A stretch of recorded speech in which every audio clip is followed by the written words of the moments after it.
It is September 5th, 2024. Welcome to the Town of Sherborn Select Board meeting. It is 6:16 and we are starting out with an executive session. I'm going to ask the Assistant Town Administrator to please read the executive session agenda. I will. Let's hope I don't mess this up, but it's a long one. A long one, yes. Item number 1, meeting with town council pursuant to general law, chapter 38, section 21A3, potential litigation, and S21A7 to comply with or act on the authority of the public records law, general law, chapter 4, section 7, parentheses 26, and Suffolk Construction versus DCAM, 449 Mass, 444, parentheses 2007, to discuss privileged communication with town council and attorney work product, Sherborn Public Library lost damaged furniture claim. Item number 2, meeting with town council in executive session pursuant to Mass General Law, Chapter 30A, Section 21A3, and Suffolk Construction versus DCAM, 449 Mass, 444, parentheses 2007, to discuss 31 Hunting Lane, 41 North Main Street, Igor Labowski et al. Versus the Town of Sherborn, Land Court Number 21 MISC PS 000193, parentheses HPS, and 31 Hunting Lane, LLC, versus the Sherborn Board of Appeals, Housing Appeals Committee Number 2021-05, and 41 North Main Street, LLC, versus Sherborn Board of Appeals, Housing Appeals Committee Number 2021-06, and pursuant to General Law, Chapter 38, Section 21A7, to comply with or act under the authority of any general or special law of federal grant aid requirements, specifically the Public Records Law, General Law, Chapter 4, Section 7, parentheses 26, discuss privileged communication from town council regarding litigation. Item number 3, meeting with town council in executive session pursuant to Mass General Law, Chapter 38, Section 21A3, and Suffolk Construction versus DCAM, 449 Mass 444, parentheses 2007, to discuss Phoenix Partners Greenwood Street Development, LLC, versus the Sherborn Zoning Board of Appeals, Massachusetts Housing Appeals Committee Number 2024-03, and Phoenix Partners Farm Road Development, LLC, versus the Sherborn Zoning Board of Appeals, Massachusetts Housing Appeals Committee Number 2024-06, and pursuant to General Law, Chapter 38, Section 21A7, to comply with or act under the authority of any general or special law or federal grant and aid requirements, specifically the Public Records Law, General Law, Chapter 4, Section 7, parentheses 26, discuss privileged communications from town council regarding litigation. Item number 4, meeting with town council in executive session pursuant to Mass General Law, Chapter 38, Section 21A3, and Suffolk Construction versus DCAM, 449 Mass, 444, parentheses 2007, to discuss Phoenix Partners Farm Road, LLC, et al. Versus the Town of Sherborn, et al., Land Court Number 24 MISC 000433, and pursuant to General Law, Chapter 38, Section 21A7, to comply with or act under the authority of any general or special law or federal grant and aid requirements, specifically the Public Records Law, General Law, Chapter 4, Section 7, parentheses 26, discuss privileged communication from town council regarding litigation. Well done, Diane. That was very smooth. Unfortunately, we used the hour and 15 minutes we allocated for executive session. We're now on to open session. We have All right. 5 minutes for reading the As agenda, I chair- think. I need a drink now. Now I So, need a drink. All right. so you want to make. So a as motion? chair, as chair, I declared an executive session is warranted for the aforementioned agenda items, and I move that we go into executive session. Do I have a second? Second. Okay, all in favor, Stephen? Aye. Jeff? All right. Marianne? Aye. I might as well. All right, please turn off the recording and we'll enter executive session.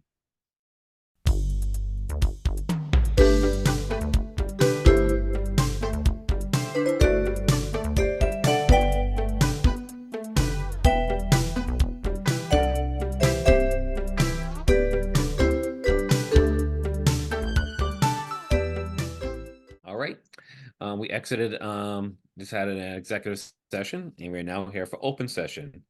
This is September 5th, 2024. It is 7:30 p.m. and it's the Town of Sherborn Select Board about to begin our open session. I'd like to ask the Assistant Town Administrator to please read the agenda. Good evening. After I read the agenda, the board can vote to amend or approve the agenda. I have had no request for public comment tonight. Items can be taken out of order and topics not anticipated 48 hours in advance may be added. Item number 1 is the Eversource poll hearing to start at 7:30 p.m. Item number 2 is consideration of intermunicipal agreement with the town of Holliston regarding the sustainability coordinator position. That's Jeremy Marset. Consideration of APA funds for the Sherborn 350th celebration. Jeremy Marset will speak on that. Discussion and vote of early voting hours for November 5th, 2024 state election. Jackie Morris, town clerk, will be here. Item number 5 is a discussion and hours of operation and public office hours for various town departments. Jeremy Marset will speak on that. Item number 6 is the consent agenda, which is the payroll warrant, draft minutes, 1-day liquor license for a private event in Silverwood Farms, a Class 2 auto for a new owner for Rose's Automotive. Select board reports is item number 7, and item number 8 is town administrator reports, which is the Sherborn Library lead certification, staffing updates, RFP for professional transportation, engineering, and design services for reconstruction of Route 27 and Route 16, Laurel Field irrigation project update, and public outreach, open office hours, and Sherborn 350 events. I'd like to ask the select board to amend the agenda to add a 1-day liquor license for memorial service under the consent agenda, and to move the consent agenda and up to item number 2. So Right, moved. just so people know, this memorial service was not unexpected within 48 hours. So moved. All right, motion for the, do I have a second? Second. Okay, all in favor, Stephen? Aye. Jeff? All right. Marion? Aye. Paul? Aye. I might as well. Very good. All right. Without any further ado, we'll move into the hearing for the Eversource poll hearing. This is a granted location hearing. And is the applicant here, or is this being presented by staff? I think it's being presented by staff. Eric, could you please read the legal posting too? Yes, 1 It'll second be in your here. packet. Eric, The I'm select gonna board will, recuse myself on this. yeah, sure, absolutely, Paul, no problem. The select board will hold a virtual public hearing on Thursday, September 5th, 2024 at 7:30 p.m. regarding a petition by NStar Electric doing business as Eversource Energy for obtaining a grant location to install one stub pole number 5/76-1X and one guy wire and anchor substantially as shown on the plans as made by K. Rice dated June 17th, 2024 and filed herewith upon along and across the following public way or ways said in town. Farm Road, northeasterly side, approximately 1,480 feet plus or minus of Forest Street. All written comments are invited by Jeremy Marset. Thank you very much, everyone. So who is the primary? Just is Jeremy just gonna state what it is, or Well, is that Sean's right Sean's on, so we can let Sean do it. there? We're just doing the poll hearing, Sean. Yep, should have shown up. I assume you already read it. Yeah, so let me start with a question, Sean. This is just to support the secondary feed coming from Dover, right? Yeah, they were lacking the infrastructure before. I mean, those toothpicks were just holding up a single primary all the way down the farm. And one of these, I think, is replacing a tree rope that was put up by a Canadian crew back in 2016 that used to hold a pole up. So that's all. The Recent. guy But pulled the street from the infrastructure. But just to give people a big picture, this is when we had that critical pole right there at Farm in Maine. When that went down and all of South Sherborn went down, that was the one feed. This is basically the redundant feed for the south side of town that'll allow redundancy. So something like that doesn't happen again. Is that correct? For the Eversource crew, I'm sure they'd agree that's correct. And I would just also state that we're going to keep having these because I push back hard on Eversource and Verizon using existing trees to help support the infrastructure. That's frowned upon. There's probably thousands of them in town where guy wires go across the street to a tree. That obviously becomes a problem when we need to remove the tree because it's dead. Because, you know, a lot of the roadside oaks had guy wires in them. So once the tree's not there, or when they're doing new infrastructure, they need to do exactly this, get the rights to put in a new pole. to help Yeah, support. absolutely. I'm surprised they did it as recent as 2016. Maybe it was an emergency, but that's been out of code for, or at least out of standard code, but out of standard for quite some time, to the point where on the Framingham they're replacing them all over the place. So I'll state that I support this. Any other comments from this? Any comments from the select board? Okay, given that's a public hearing, any comments from the general public? All right, bring it back to the select board. Oh, Just Jeannie, real go ahead. quick, I need 3 of you to come in to sign the petition in front of Jackie. So if you can do it tomorrow morning when she's there, or she's out all next week. So if I could get 3 of you tomorrow, that'd be great. Normally I'm I close. cannot So tomorrow. might be a little tough for me, just given my. Can I do it at 8:30? Is that too early? Nope. Okay, I'll be there at 8:30. It's 7:30 too early. I can be there at 7:30. I'll be there at 7:30, and Jackie knows your signature. That's fine. No, I can, wait a minute, how do I? I'm not read looking to be a this? pain in the butt. I Just can do- come in. I can come in tomorrow morning too. So You might Okay. get through without me. What happened here? She needs 3 though. If Stephen and you can't go, we have. Paul, are you able to do it? No, he recused himself. Oh yeah, that's right. You know Eric, what? Eric, if you can I be can. there at 7:30, I'll be there at 7:30. All right, it's a date. Oh, Okay, I'll see you then. what am I Right. doing? What's going on here? Remove Yeah. pin. You're definitely not muted, Jackie, just so you know. You're very not oh, muted. sorry. All All right. right. We don't know what we're doing. All right. We're having too much fun with this grant of location. All right, do I have a motion relative to this grant? And Jackie, do you have a question? Your hand is raised, Jackie. Do you have anything to say, or should I lower your hand? Just gonna go ahead and lower the hand. Yeah.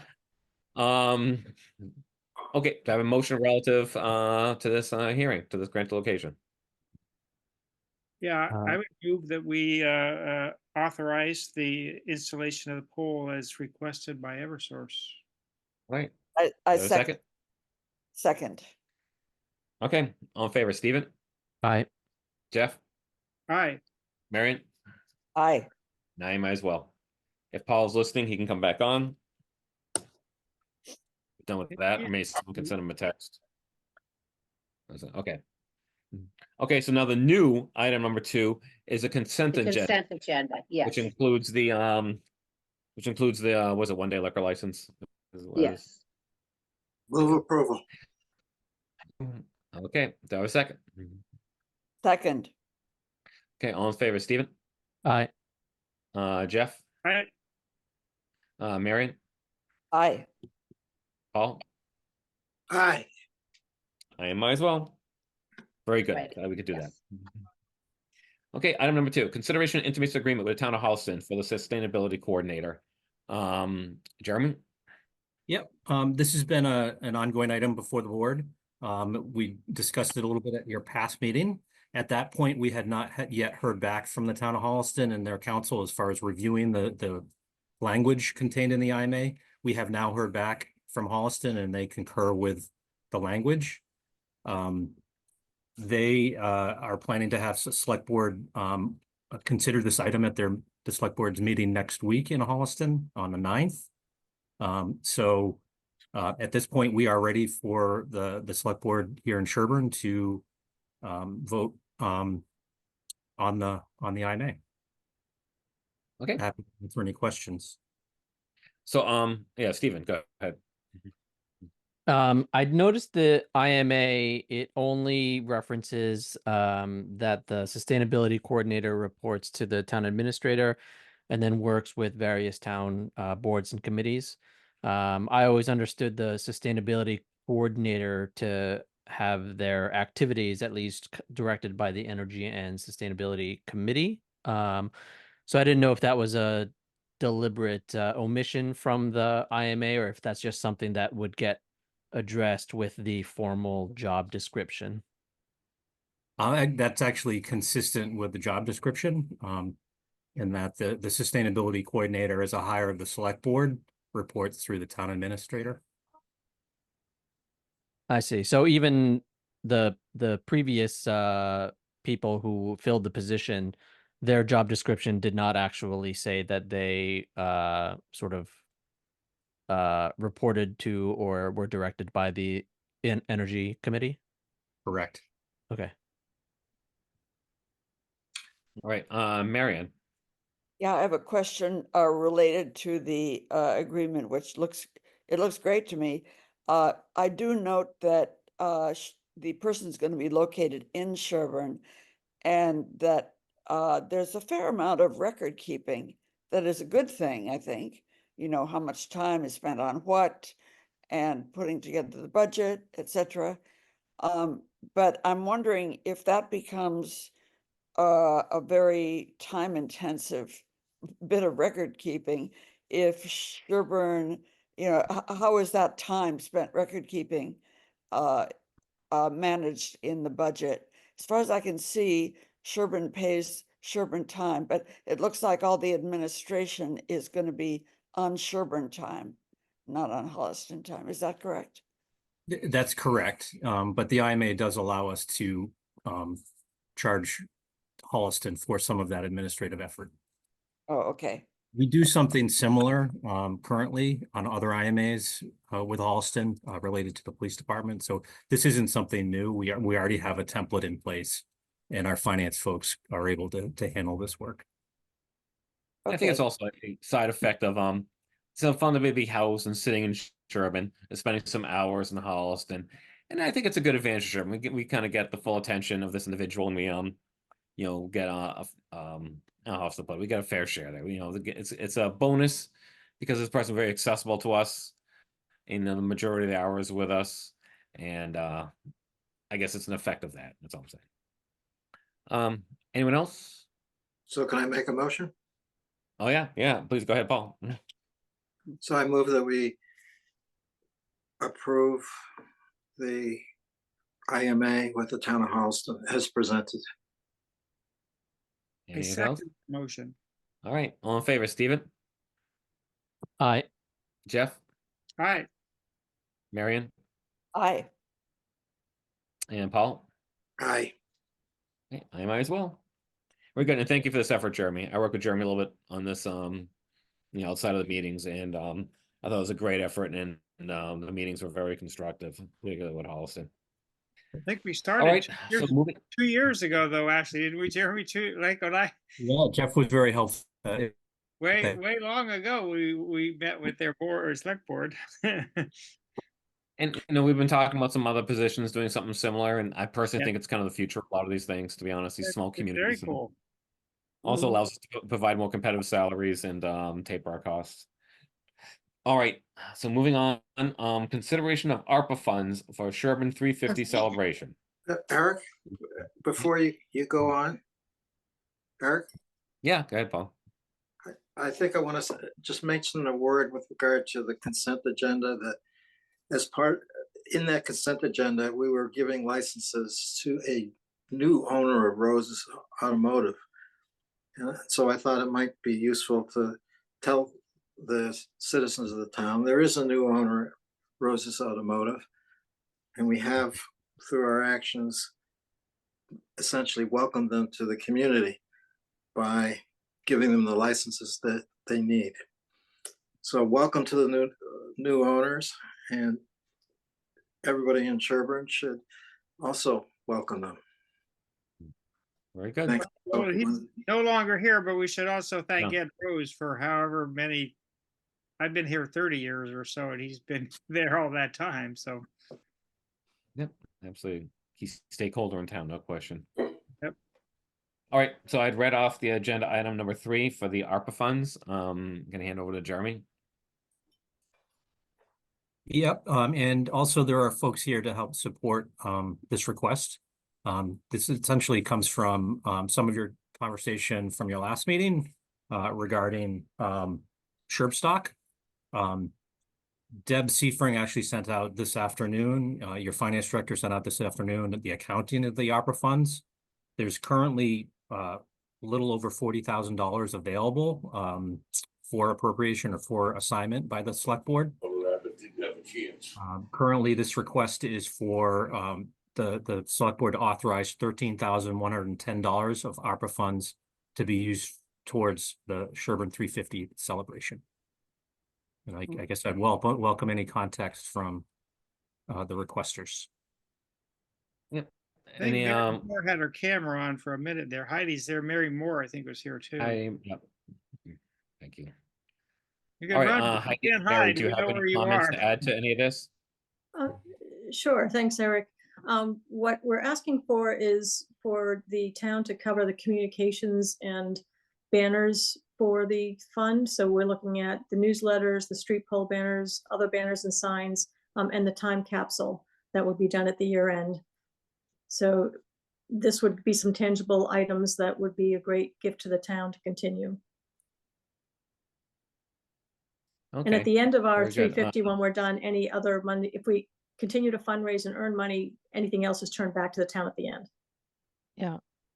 And I would add that we've had overwhelming response to the offer of the sort of free registration for Sherbstock, and we've had over 600 people register since last Wednesday when we kind of turned on a dime on this. So it's been very, very positive, and it's representative of the full spectrum of everyone in town. So it's great. So I think it was a good decision. By the way, on my other night job, my Boy Scout job, I understand there's a parade before Sherbstock though too. So the Boy Scouts will have people there. Are you doing the float, Jeff? I have no idea what I'm doing. I just do what they tell me to do. Yeah. And we have really good engagement in the parade too. We've got over 30 groups signed up to be in the parade, and I think, as you may know, we've got 5 bands signed up for Sherbstock, and it's Melinda O'Neill is doing a tremendous job organizing it along with Kevin Delaney. So it's positioned for a great epic day in Sherborn. And So, Jeremy, Have you established the contents of the time capsule? What's that? Not wondering if you established not content. finalized. We've had a lot of Right. things come forward, but if you have a suggestion, Corinne Whitaker at the community center is helping us coordinate it, and we have a lot of ideas, but we haven't finalized the list yet. I'll talk offline. I have some older stuff, man. It's not what you're looking for. As long as you do not put in the yearbook a class of 88, because I want that picture. Oh, there we go. Yeah. Steven, do you have anything?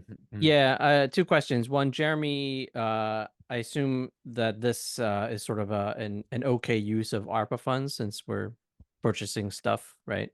Yeah. And then 2 other things. One, the form, the ARPA request approval form still says George Morrill instead of me. So I think that form needs to be updated.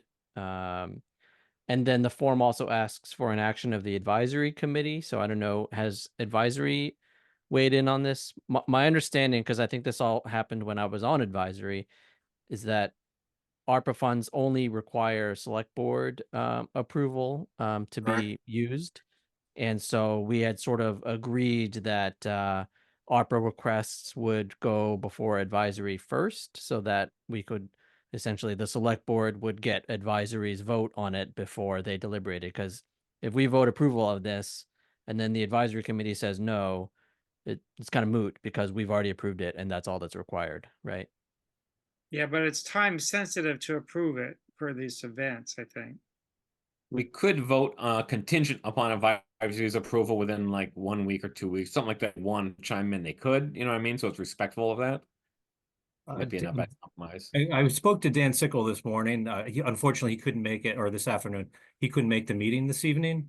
But it's my understanding that advisory is still not a fully formed committee and may have some problems convening a meeting in the next week or 2 weeks. All right. I definitely get it. Heidi, do you have something? Well, thank you.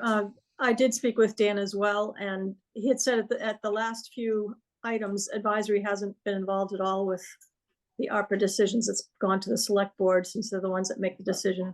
Because I did ask him, should I try and schedule a meeting? And he didn't think that there was a need to have a meeting with advisory on this. That he said early on that was the procedure, but that's kind of changed. And this was the only form available to fill out the request. So that's why I'm using the old form. As you said, still has George's name on it, and what's the request, like 13,000, something like that? What's the request for? $13,110. Yeah, it's broken down into. I think the advisory one is when we're talking like hundreds of thousands and $500,000 and stuff like that. It seems like we're reasonably within the guide intent, of what that is. That this is, relatively. Well, relatively we minor. have to commit by the end of this year, the funds by the end of this Yeah, year. that's true. Yeah, Shrimp stock. So can I make a motion?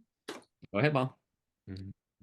So I move approval of the use of ARPA funds in the amount of $13,110 for the purposes stated with regard to the 350th celebrations. Second, All right, all in favor, Stephen, Aye. Jeff, I, Marion, Aye. Paul? Aye. I might as well. Very good. Thank you very much. Thank you, everyone involved with the three. guys. Thank you. Okay, moving on to it is number 4, or maybe it's now 5, but whatever, we'll call it 4. What's on here? A discussion of early voting hours for November 5th, 2024 state election. Jackie. Thank you, and apologies for my faux pas with the muted, but I just wanted to say I can be there tomorrow at 7:30. That's fine. I can be there tomorrow. So I got the text, chat. okay, as I requested for the September primary, I'm requesting again that you guys approve the early voting hours for the presidential election from Monday through Friday to be 9 to 12. It starts October 19th, so we'll have 2 weeks. I am anticipating it'll be a little bit busier than the primary. For the week of the primary, I had 16 people come in. Just to let you know, we sent out 835 vote by mails and only got 401 back. So it's kind of disappointing, and had less than 200 people come in to vote in person. So, but we probably will have about a 95% turnout for the presidential. But if you guys could possibly approve 9 to 12, that makes our lives a little bit easier with what we're required to do in terms of processing. Very good. A question about the primary election. Who was the first to show up to vote? You. Thank you. All right. In Wow, person. congratulations, Eric. 7:30 in the morning. People laugh at me. All right, Paul, you seem to have I'm assuming you have a motion. Yes, move that we approve the recommendation of the town clerk for early voting hours for the November 5, 2024 state election on weekdays, Monday to Friday, 9 a.m. to 12 p.m. All right, very good. Do I have a second? Second. All right, all in favor, Stephen, Aye. Jeff, I, Marion, Aye. Paul? Aye. I might as well. Thank you. All right, now thank you, Jackie. Absolutely. Okay, so moving on to what was formerly agenda item number 5, hours of operation and public office hours, various towns apartments. Jeremy Marset. Yeah, thank you, Eric. So I understand this has been a topic of conversation over the years as far as when town departments in particular and town hall are either open and accessible to the public, and the desire to coordinate some of those hours between departments. So I asked Diane, and she helped gather the office hours that are currently published and are currently in practice for the various town departments that reside in town hall, and also police, fire, public works, and the library as well on a separate sheet. All of those compilations, the tables are in your packet, but I thought I'd bring up the one that shows the town hall departments and just go through it a little bit so you understand how it was formatted. And then after that, we would welcome some of your guidance and your thoughts on how we may move forward and help coordinate between the departments to provide more accessibility to the public. So up on the screen here and in your packet, is the town hall department's days and hours of operation. In general, it shows, across the top, the days of the week, Monday through Friday. And then going down in each of the rows are the departments that reside in town hall, the select board office at the start. And that the grade row would show the public hours, office hours available for that entire department. So for, in this case, on the top, the select board are open to the public, access, our counters open for access 40 hours in a week, Monday through Thursday, 8 a.m. to 5 p.m. And then on Friday, 8 a.m. to noon. And then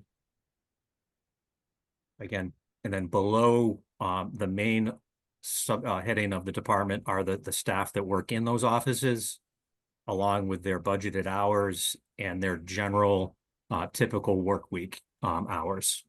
So that's consistent all the way down with all of the town departments. So, moving down next would be the finance and accounting office. They're open and accessible to the public 36 hours per week, on those hours given.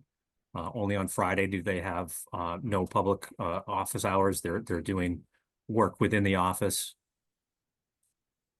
The treasurer collector, again, 36 hours per week accessible to the public with the times given Monday through Friday. And so on. The assessor's office currently has public office hours 16 hours per week. Open in the mornings, 8 a.m. to noon, Monday to Thursday, and then are available by appointment at other hours. Moving on to town clerk's office hours and availability to the public. We grouped the land use departments that all reside in a common office space together. The Conservation Commission, the Planning Board, the Building Department, and the Board of Health are next and purposely grouped together so you could see how there is any, if any, overlap of when they're available to the public. I have a question on that, Jeremy. Do they ever get, the contractors ever want to come in earlier just because they, start work at 7 or 7:30? I see that Jean Greco from the Board of Health is there at 7:30. Yeah, so Gene generally comes in at 7:30, a half an hour before they're open to the public. Yeah. And has generally been fine for folks coming into the office to file Right. for permits. I just wanted to have the contract because it is kind of cool. You wouldn't have to open the whole town hall up. You could just open the back door and Yep. if contractors want to come in at 7, but Yep. maybe they're okay. They can do so many things digitally now too, is kind of a COVID gift to us.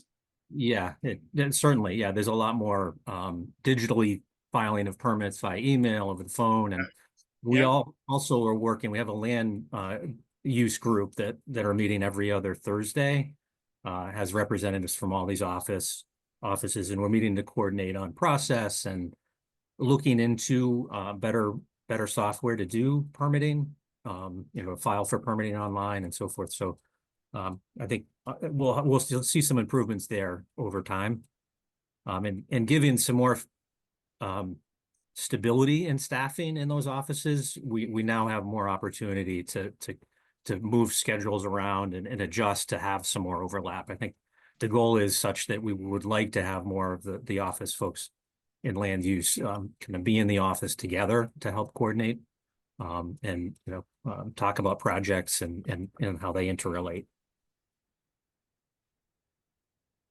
Right. Then moving down. So with that, also wanted to note that, there is in the town's personnel action plan, which is essentially part of the town bylaw.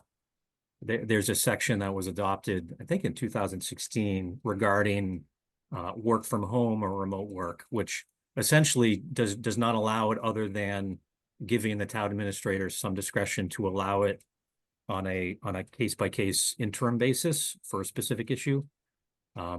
So the hours of operation and put together in this chart are for working at a work location that is within Sherborn, in town hall or at a site within Sherborn, not anything to do with remote hours here. And to clarify, there currently is no policy, right, about work hours. So I'm just you might have said that, but just being Yeah, there's no policy other than what's in the personal administration plan, which allows the town administrator to grant temporary accommodations for specific circumstances. That's what I meant for the permanent. Okay. There's no policy that would allow, in fact, that plan actually prohibits, it seems, the flexibility for having, you know, a longer term arrangement for work. Permanent. Okay.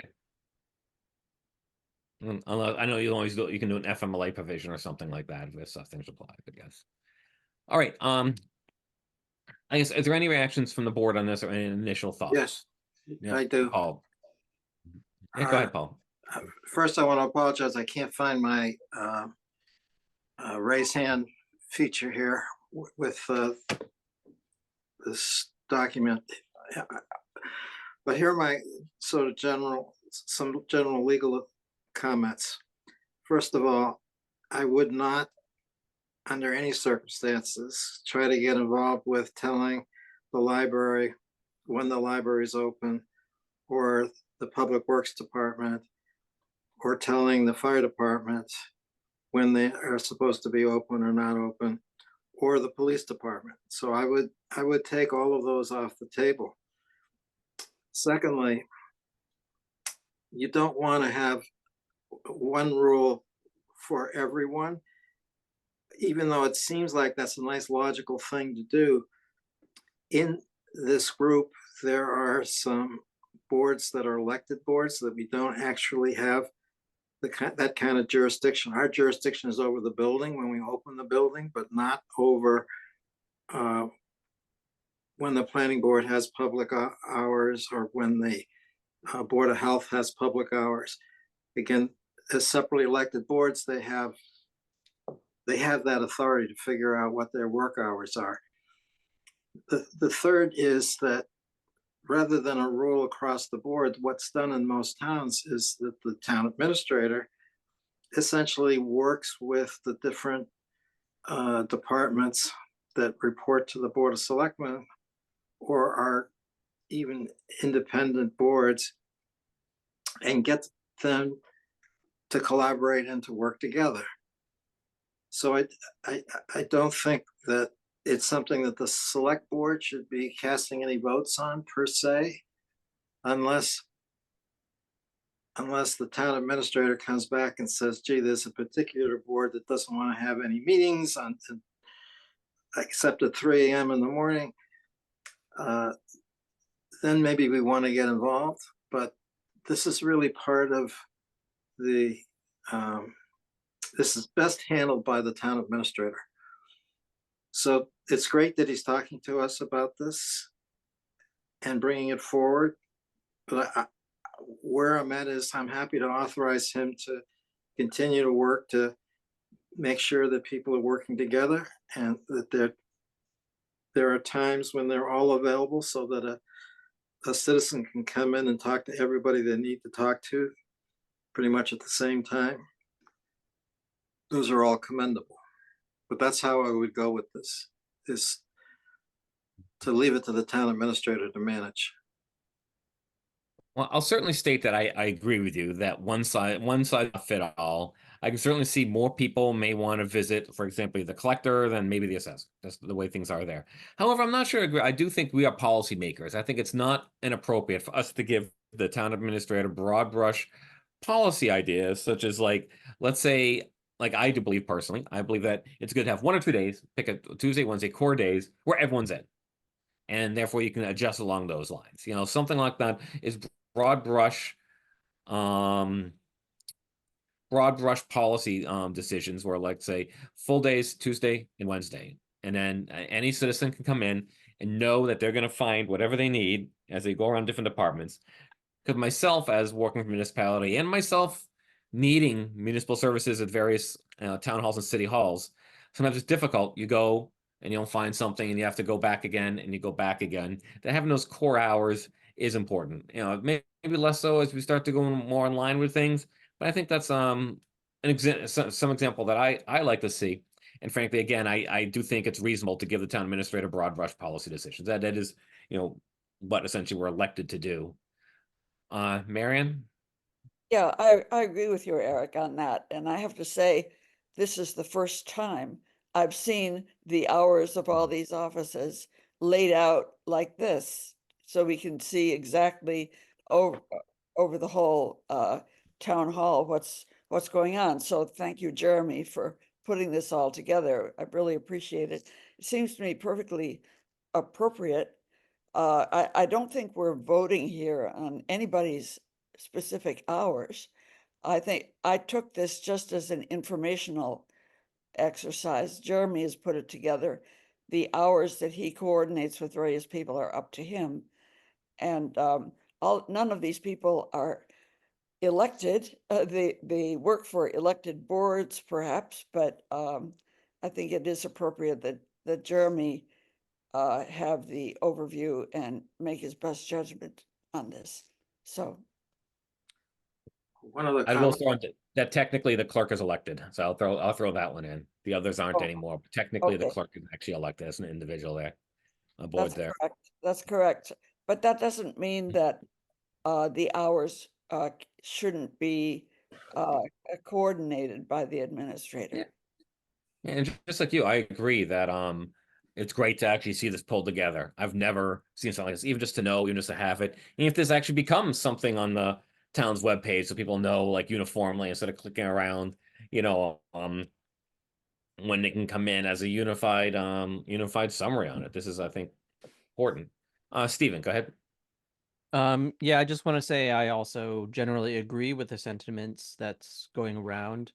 I also don't believe that the select board should be mandating hours. But at the same time, it would be very good to have the certain days where things were coordinated so that people could do, sort of one-stop shopping. I think that, again, with the elected boards, it would have to be a voluntary thing, and I just kind of trust Jeremy to try to get buy-in from the relevant boards and committees to coordinate those hours, and then we can make it more sort of publicize the fact that, like Eric says, on Tuesdays and Wednesdays from this time to this time, you should be able to have access to all the various land use and other permitting officials that you need. Since you brought it up, Jeremy, I am also wondering about the remote work situation, and whether that is something that we might revisit, and essentially perhaps bring. I assume this would have to be something that would be a town meeting warrant article to change the personnel action plan, but to have a provision in there that was more expressly permitting work from home in certain situations. And I wonder if that might allow a bit more flexibility in the staffing for some of these town hall departments. It might help to get more buy-in from various departments to change their hours to coordinate for those kind of everybody is here on these days, and then there may be some individuals that their job can quite easily be done remotely, and giving you more leeway to allow that. I mean, I am a major proponent of working from home. I work from home 50% of my own time. And I encourage anybody who can work from home to do so, because it's I don't know, it's great. It's great for your mental health and cuts down on commute and pollution, and it's great. Paul, you had your hand raised. You're next. yeah, I just wanted to bring up an idea from one of my towns. They felt that it was important to have one evening per week for people to be able to come in and get a full range of municipal services. They chose Tuesday, and they've asked staff to continue to monitor the counters and the public services until 7 p.m. And in return, they agreed to end at noontime on Friday. So they swapped Friday afternoon for 2 hours or so, extra time on Tuesday. And the discussion in that community was that there are people who work during the day but have business with the town. And to have evening hours allowed those citizens to come to town hall and do their business on that night. So they know that there was at least one time during the week that they could get access to municipal services. I'm passing that on. I'm not saying that's something that we should do. I'm just saying this is what happened in another community and throwing it out there for consideration. Do we want to have a day, a week of evening hours? And I'll follow up with a question to Jeremy after I hear from Sean. I think it's actually a good point. I want to say most of the communities do that. Sherborn is smaller though in the communities I've seen them do that, but that's not uncommon. I've seen that with there's a town hall, city hall, everyone, all departments open during town hall hours, bump, and all town hall does Tuesday nights late, Wednesday nights, whatever it is. But I'm gonna follow up with a question to Jeremy after I hear from Sean. Go ahead, Sean. I had something on Stephen's topic, but I will point out, I think most people that did work at town hall will mention that we did do that. It was like a ghost town down there. And you end up taking very efficient time when employees are there with everyone else at town hall, and you create almost not efficient time because it's non-working hours. So they're generally helping the public, but really there's not a whole lot the public needs to come into town hall for at 8 o'clock at night or 7 o'clock at night. But you can either stay on this topic, or I was just going to make a comment about following up on Stephen's comment about the work from home. Yeah, no, follow up. Go ahead. You got the floor. I don't have any skin in the game because I work like 100 hours a week, so it doesn't really matter to me. But I will point out that we're on a meeting right now where there's multiple paid employees that should be using this time. There's no provision for the Zoom meetings, and this board's not that bad. There's a couple boards that aren't, but keep in mind there's staff that stays up till midnight on a regular basis, or maybe they're 11 o'clock now on Concom and Board of Health. That staff is working from home. It would be insane to think that they're going to go to town hall to sit on a Zoom meeting for 5 hours and work through dinner. They're at home. They're working from home. They're getting paid. Those are their hours. You have to pay them while they're on those meetings. So that's not addressed at all, and it should be. It's kind of obvious that happened during COVID, but it should be addressed, I think, if we're going to start talking about the policies. Yeah, a work at home policy, I think, is something a little bit further down. I think it's worth at least discussing and maybe having Jeremy come up with something. I have my own personal ideas, just my own work environment and everything else. I think it can be done efficiently with very high restrictions, not exceeding 1 day a week, not during core hours, like Tuesday, whatever it is. I have a bunch of ideas on it. People who have redundant jobs, can't overlap with each other. A few different things like that. I don't think it's worth beating up the details right now on it. Let's hear from Jessica. You're muted, by the way. Hi, everyone. Thank you so much for having this discussion. And I just wanted to provide a little bit of insight, at least with my personal experience with the work from home policy. In previous towns where I have worked, specifically Westwood and Needham, there is a pre-established remote work policy agreement that employees, their department heads, and the town manager or the town administrator would all sign. Employees who were granted a work from home schedule were then evaluated quarterly if they were able to meet certain deliverables, and those deliverables would be listed essentially in a contract form with this agreement. I have several copies of the remote flexibility agreement that I've signed previously in both Westwood and Needham. They're actually very similar. They were adopted in tandem, and I would be more than happy to provide Sherborn, Jeremy, or the select board, if needed, a copy of that. I would suggest providing to Jeremy, because I think offline, I'm gonna work with them a little bit and working to come up with something, and I'm gonna ask them to assess it as well as to what's like, because some jobs can be done better than other jobs, whether you define them or not, or what's determined by department heads, determined by town administrator, and it does get tricky with the elected boards versus the non-elected boards, and so I think it's a little trickier. But I would advise you to actually send that to Jeremy. We can use that to build upon. Absolutely. And also, I do think that the work from home policy would allow some more flexibility, especially with our department, as we have a number of inspections that also have a seasonality component. So I think for our workflow, that would make sense. You're good. Thank you. Thank you Now, the so question I much. was gonna, absolutely. So the question I was going to forward to Jeremy, which was relative to everything, particularly the late night and the various, hours of various departments. Without using any department names or individual names, have you, Jeremy, received complaints that a resident, and you've only been here a couple of years, but that resident could or could not receive services? Came to town hall, someone wasn't available, blah, blah, blah, and they don't use any individual names, but have we had any feedback that some of expanded hours would be beneficial? Yes, I have.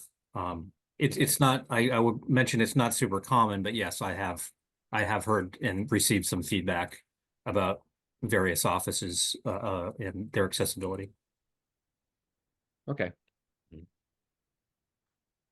maybe let's talk about that offline and to kind of see if we can either patch holes. It doesn't sound like, and select board chime in here, it doesn't sound like any kind of overhaul or major changes needed, but it might be worth the town administrator to continue looking how to better optimize it, and if there's some realistic tweaks that can be made that can help better service the public. Do people have any thoughts on that?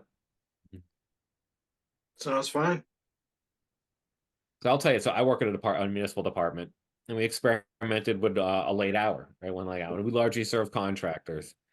After 6 months, not one person came in, like not a single one. And 19 years working there, I've never received a complaint that someone couldn't get access. So that's when I realized we pulled back. We did earlier hours, service contractors, and that largely was and that's just my own personal thing. But it just goes to show you have to go individual to individual. And I also am of the mindset where if I've sat in residents' living rooms and gone over issues. If anyone needs something, you just simply accommodate yourself and you make it happen. Marion? Yeah, I have a question for Jeremy, really. It's just informational. It is true, what Sean said, the number of hours that some of these employees spend in evening Zoom meetings or non-Zoom meetings, one way or another. What sort of protections do they have to make sure those hours are counted? And if they are counted, do they have the option of reducing some of those office hours? Or how does that work? That's a good question, Marion. And it varies depending on the type of employment and the position. For salaried folks that are based, on a salaried schedule, yeah, they would have professional flexibility to adjust their work hours such that it's sustainable.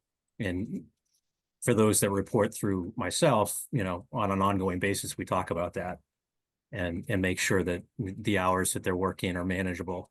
But it could vary. It could be more than 40 hours per week, and it could be, some variation of that to make up for that.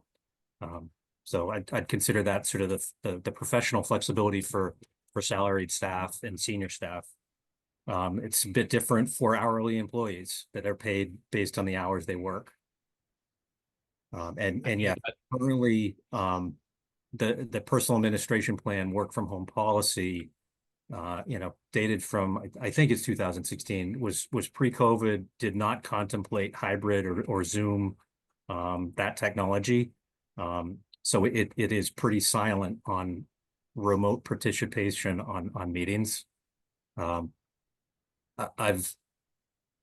sort of taken the liberty of making, if there's a posted meeting that's posted to be hybrid or virtual, that the employees, work location can be at a remote location. and be paid. So, but that's sort of an interpretation of the current plan, and it is definitely worthy of being updated. The personnel board has discussed this past spring of doing some comprehensive updates to the plan. We're working to get them to schedule some meetings to start talking about some updates that would be brought to the town for town meeting to the personal administration plan for the spring. Okay, I'll recognize Jessica in a second. I'll say like there is, and it's the nature of a town government. I mean, I worked countless night meetings, but some worse than others. Some boards, as Sean indicated, go to basically midnight, and some would try to wrap it up. And it's just some of the nature, I think, of the business to some degree. I'm not trying to dismiss it entirely, but it's and when a board changes, it's various. At a planning board chair who always liked in-person meetings, so they always kind of came in person. You know, I mean, we had I think Board of Health liked remote, and so they do things like that. And those are just the variables that come with it to some degree. I do know that when we have super late night meetings, I think we Diane and Jeremy blocked their cell phones from calling the State Fair Labor Administration. So Right. Jessica. So my concern was for the employees, really, you know, after being up at 11 o'clock, do they really have to be in town hall, as the scheme says, at 9 o'clock the next morning? Not necessarily, Diane. Yeah. Not necessarily. I'd like to recognize Jessica. I had her hand raised. I also wanted to piggyback off of Jeremy's explanation regarding exercising professional judgment in terms of flexibility, especially after a late night meeting, as that has happened with the Board of Health since I have been here.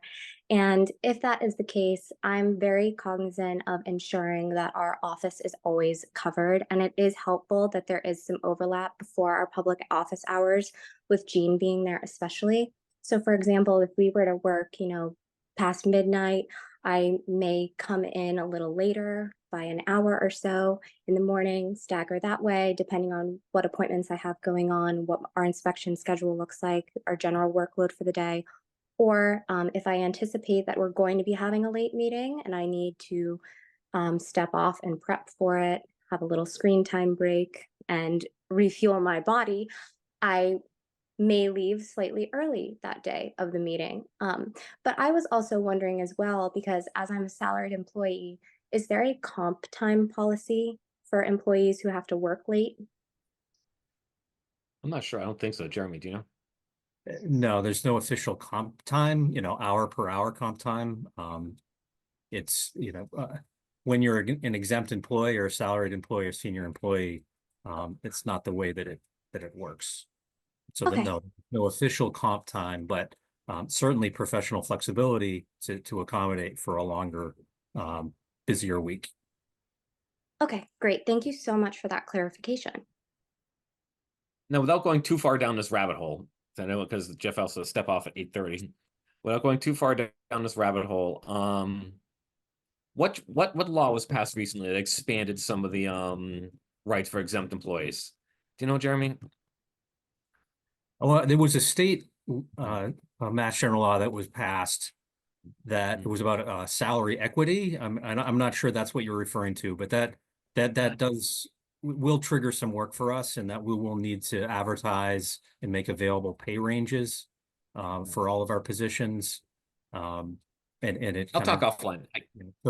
I'll talk offline. Might be referring to I know something that one. I know which one you're talking about, but I thought there was another one expanded. But you know what? I'm just speaking. I won't make this an open session thing. I'm speaking too much. Well, look, it's something I had looked up like 3 months ago, and I had talked to another HR department, but let's not go for the whole. Okay, is there any more discussion on this board about what's presented before you with the office hours for the town?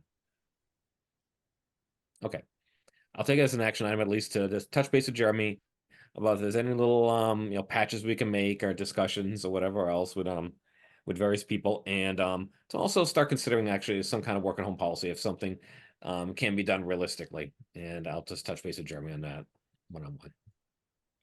Thank you. Okay.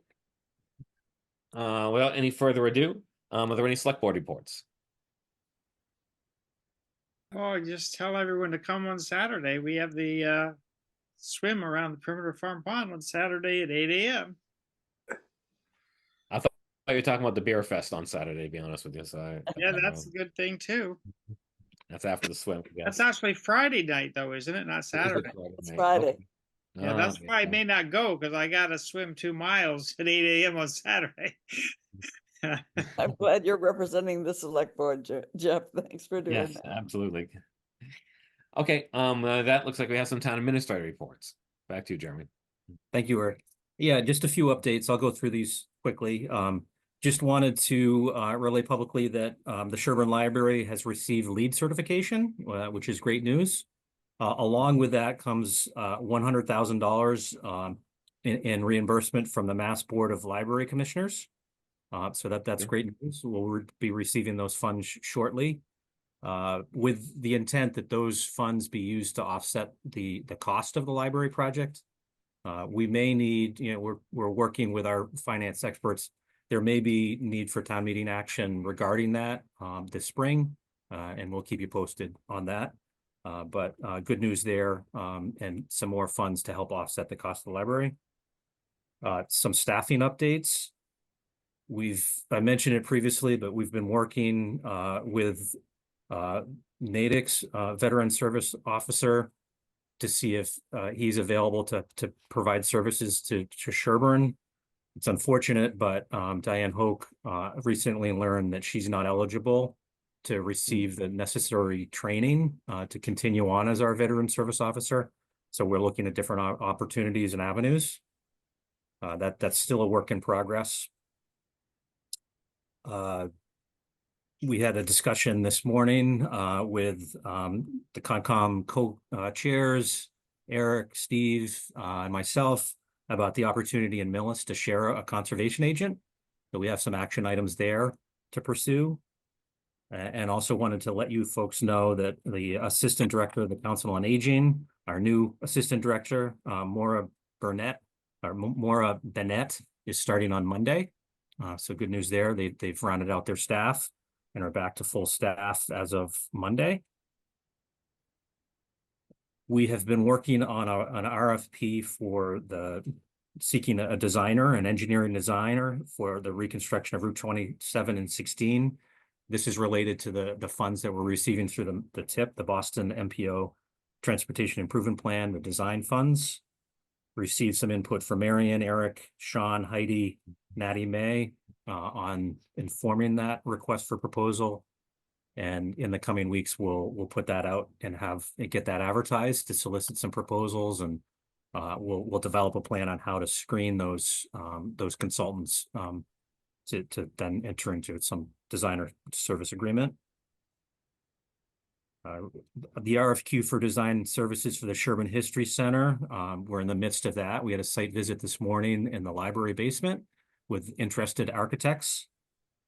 We had 4 different architects show. We had 14 architects submit questions. So I think there's some good interest from architects, and their proposals are due September 13th. An update on Laurel Fields irrigation. The irrigation designer has taken the capacity available and has determined that there is sufficient capacity to support about 2.5 acres of irrigation at Laurel Fields. That's about that's a little larger than 1 regulation size soccer field or 4 youth soccer fields. It would involve a storage tank, and there's some discussion about whether that storage tank would be above ground or below ground. But the preliminary estimates show that there's enough funding available in the current ARPA appropriation to support that project. We have another check-in meeting with the project folks tomorrow, and we'll know more. But the next steps would be to develop designs and bidding to get a contractor on board to do that project. And just wanted to bring up, I've been thinking about open office hours and how to increase some engagement with folks in the community, and was thinking to see if you had any interest of sort of piggybacking on some of the Sherborn 350 events, whether it be Sherbstock or otherwise, but also wanted to get your ideas of how, some of those coffee open houses that I've done in the past have gotten some good attendance, but I'd like to mix it up and do different times, different locations, and really would welcome your thoughts on that and your participation. Sounds good. Thanks, Eric. All right, so one quick thing, just a quick question on without breaking any rules, making an agenda item. The RFP for the TIP project. Are you doing it under official 30B advantageous, disadvantageous model? Are you using, because you don't have to, and sometimes I find that a little restrictive. Are you gonna do, or what's your intent on the RFP for that one? We'll publish it publicly, but it's like a quasi, we're not following an RFP as prescribed in 30B, no. It's a hybrid so that we get a good response, but we have some more flexibility. And it's pretty Yeah, 'cause you clear in the document that that's the case. Okay, good. Then I don't have to, and sometimes I find it over prescriptive what was I gonna say? We are doing something where cost is a consideration. Is that correct? Yes, correct. That's a consideration. So cost is a consideration. Okay. Oh yeah, Paul, do you have a question? Yeah, it's been like a week or so since the roundabout had been opened up. And there was some concern there was going to be confusion and maybe an accident and all of that kind of stuff. So how's that transition to the roundabout in full use gone? Has it been successful? Has there been any accidents? Have people gotten used to it? Have you gotten any feedback, any complaints? What's the status? Sure. Yeah, we've received a lot of feedback and it's all positive. There's been no traffic incidents since it's opened. It seems like everybody's adopted to the new traffic flow and actually appreciates its function. There has been a couple times in the morning peak hour where the traffic from the southern split is backed up through the roundabout, but folks are courteous and still let the side streets in of Maple and Sawin. But it's functioning very well. In fact, I think we're being used as an example of a good roundabout and a nice attractive roundabout as well in our neighboring communities. We've popped up in their social media feeds and community discussions as a good project, and they're envious of our project. So I think that's great. Great. I do think the first person through the roundabout almost caused an accident, but that was about it. I'll give Was two that you, comments in Eric? the roundabout. Yeah, of course. The one thing I've observed is this. I think it's sheerly what do you call it? People memory or muscle memory or people's behavior. Is people coming into Maple Street still sit and wait when they see someone approaching, going westbound on Washington Street because they think they have the right of way. You know, they have to stop or yield when they come to the roundabout, and the people on Maple Street don't go. So they'll kind of sit there while people kind of whiz through the roundabout from Maple just because they're used to that. They're used to that kind of muscle memory. Yeah. And the other thing I'll say is I did drive through it during one of those backup times, and I did find the linoleum section usable as I drove right up on it to get around vehicles just to get around the backed up vehicles in the morning. Marianne. Yeah, I Go think the ahead. roundabout is a huge success, and kudos to Sean and everybody who had anything to do with that. I have one question, and that is about the crosswalk. It seems like, I don't know, I'd worry about using that crosswalk because it's so close to the roundabout and people, they're going to see the roundabout and not notice the crosswalk. And I just wondered if there's any better place. I mean, it's just a matter of painting in this case. So I'm wondering if you've thought about the pedestrian safety around that roundabout and what might be done about that. Well, it Actually, does have the RRB. So I will admit there's bad visibility if you're standing on a Maple Street side, people coming up, but that's why the RFB is on both sides. I encourage people to use that because it's not just painting, the RFB. So I walked to work on Thursday, not this Thursday, last Thursday. I walked to work and I used it, and maybe it feels a little, it's a rush hour, it feels a little rough, but it certainly felt better than when the roundabout wasn't there, if that makes any sense. I used to walk to work regularly. I'm trying to get back into that. I don't know if anyone else or Sean has any comments on that, but that's my impression of it. What's an RFP besides request for proposals? What's an RFP? It's Rectangular rapid, we'll go with someone's, whatever the hell it is.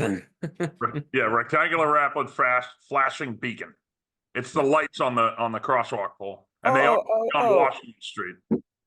But I will say that it's very much to the design standards of roundabouts to put that crosswalk exactly where it is. You don't go mid-block. You don't just push the crosswalk a couple 100 feet down the road because you think it'll be safer. It won't be. That crosswalk provides some safety because the splitter island is right there. So if people get halfway, they only have to cross one lane, and then there's a splitter island protecting them. So yes, you do have the potential that someone can come flying into the roundabout and take a hard right, but there's good visibility there, and you can certainly see and hear them coming if you can see and hear. But that's the designers put them there, and that's where the standard says to put them. So I would urge anyone that actually worries about it, go try it, because I've walked across that crosswalk more times than all the other crosswalks in town, and it's super safe. It's actually pretty safe to just walk across. I don't really promote that, but I've gone to the island quite a bit. I mowed the grass in it yesterday. And you wait for a break, you wait for someone to not be coming, and you're fine. Okay, I'll try it. It is safer than the ones in downtown, I will say that. Oh, And the for mere sure. fact, it's not true stop controlled, but it's close enough. It's not a mid block, as Sean indicated. The mid blocks one wants. I mean, I can name several examples. I can think of 4 off the top of my head of deaths and severe injuries in mid block crosswalks. People in the crosswalk, and the other person not impaired, nothing like that. Driver just driving along. They're not great. All right. Anything else on this? Do I move to adjourn? You certainly can. Sounds like a motion to me. Do I have a second? Looks like we lasted out, Jeff. Second. All right, all in favor, Stephen? Aye. Marion? Aye. Paul? Aye. And I am I as well. All right, thank you, everyone. See you in a couple weeks. Thank you. Have a great night. You too.